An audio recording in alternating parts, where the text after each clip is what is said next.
Ever wonder why one racing game feels like a roller coaster and another feels like driving a real car on the edge of control? That's because not all racing games are built the same. In today's video, we're breaking down the three core styles of sim racing: arcade, simulation, and the middle ground, also known as Sim-Cade, so that you can find the right one for you. So whether you're brand new to racing games or looking to step up your sim rig, understanding these styles is crucial. So first is arcade. Arcade are like the Fast and Furious of driving. Big drifts, massive crashes, flashy visuals. Physics, not really there, sorry. Games like Need for Speed, Burnout Paradise, Mario Kart, Cruising USA for those who know that game, or what you may have seen also in arcades. Those focus on fun. No setups, no real tuning, hit the gas, hit the brake, maybe find a turbo button, or maybe the dreaded blue shell for Mario Kart. If you know, you know. One thing about most arcade titles is that it also includes rubber banding. Basically what that means is you may be so far ahead, suddenly the competition catches up to you. It keeps the game exciting, but it doesn't really make it fair.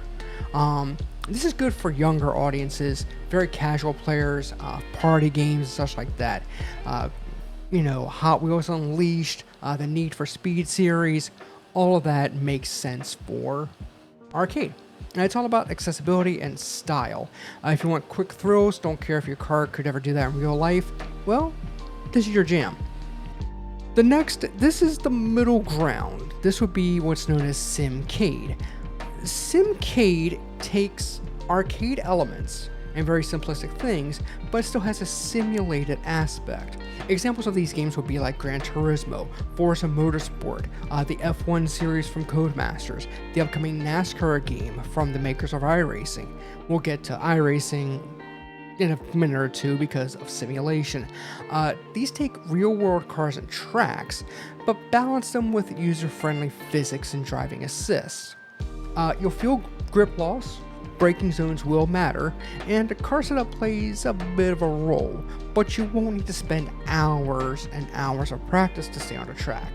These games will have career modes, license tests, tuning shops, livery or paint shop editors, and they blend depth with approachability, making them a great next step after arcade games. These games also thrive on console. You can race with a controller, basic wheel and pedal setup. We'll talk about equipment in another video, but they all have experience for everywhere in mind. It's also a good space to experiment. Learn racing lines, braking techniques for like trail braking, basic setup changes like tire compounds, pressures, gear ratios. This really helps take a person from, say, the arcade game and bring them further into development. Now we get into the simulation. Simulation games are where things will get serious. Games like this would be iRacing, Assetto Corsa with AC Evo, which I believe is still in early access, but like Competizione, R Factor 2, Automobilista 2, Le Mans Ultimate, they're all designed to replicate real-world motorsport to a high degree. You're managing your tire temperatures, your brakes, your suspension, the track evolution, where the line is, quote, rubbering in, where your simulated tires are actually laying down compound into the track, as in a real world. Weather systems, rain or wind, maybe dust coming in if someone goes off track and comes back on. Yeah, every input matters, from your steering angle, your throttle, your brake, your like when do you turn in. Everything matters. And the competition, it can be ruthless, but respectful. To an extent. Full sims usually have a ranked online mode, a racing license, and rather strict penalty systems. It's not about crashing your way to the win, it's precision, strategy, consistency. It's also where you'll see like the most hardcore of sim racers really trying to refine their techniques and compete against other fast drivers around the world. Yeah, this is also where you will see the highest end equipment show up. Direct drive wheels, hydraulic pedals, triple screens, virtual reality, button boxes, motion rigs, you name it, it's likely there. It rewards dedication, where you will spin, you will crash, and you will be frustrated. But when it clicks, nothing more satisfying than nailing that lap or pulling off a fantastic overtake. So, how to choose what's right for you? For those that are just getting into this, staying with arcade is completely fine.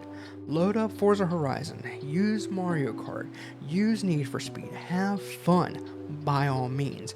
If you're tired of that and you want to have more, then look into, say, F1 from EA Sports Codemasters. Look into Grid, look into World Rally Championships, look into the World of Outlaws championships that you may see out there.